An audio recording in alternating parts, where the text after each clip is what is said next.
In recent years, reductions to public sector funding has meant the Council has had to make savings of over £100 million.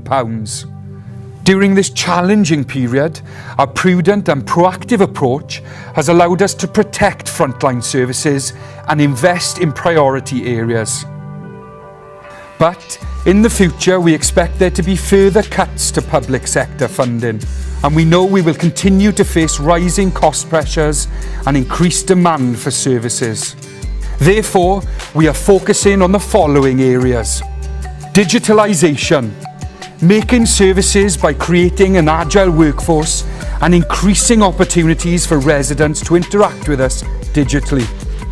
Early intervention and prevention, investing in services which allow us to solve issues before they escalate. Commercialisation, offering some of our services on a commercial basis to lessen the impact of budget reductions.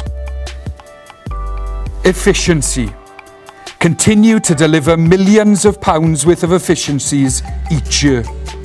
Since 2012, we have saved over 60 million in this way.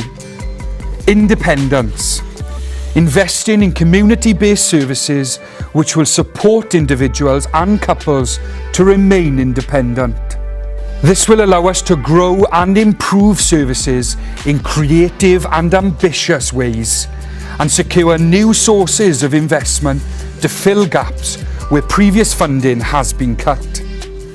Through a combination of these approaches and a better than expected settlement, we have already brought this year's budget gap down from over 18 million to 3.8 million, with 6 million alone saved through efficiencies.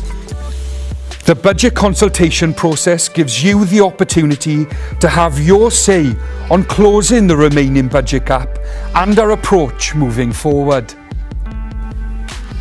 Are we investing our capital budget in the right areas?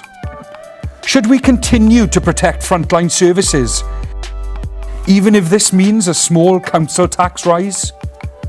You can have your say by coming to one of our roadshow or engagement events, or by having a go at the easy-to-use online simulator between now and December the 18th, 2017.